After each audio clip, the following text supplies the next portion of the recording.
अस्सलाम वालेकुम, कैसे हैं आप सब लोग। आपको जैसे मालूम है कि मैं पाकिस्तान आ चुकी हूँ, तो मैं आपको आज अपने लॉन के कपड़े जो मैं घर में पहनने वाली हूँ उनका थोड़ा सा दिखाऊंगी कि आपको बहुत पसंद आते हैं। तो ये देखें, ब्लैक सूट है, लॉन का है और इसके साथ जॉर्जेट की शर्ट, ये दुपट्टा। दूसरा सूट पहन के आई हूँ और ये भी बहुत खूबसूरत सा है।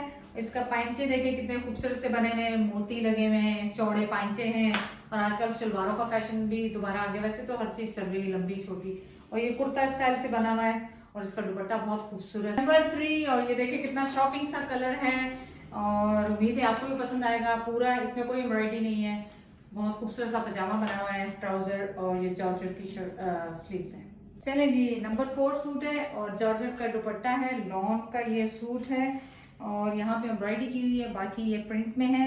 इसका ट्राउजर बहुत खूबसूरत सा है, उसमें प्लेट्स डली हुई है। आप कमेंट करके बताएं आपका फेवरेट कौन सा है।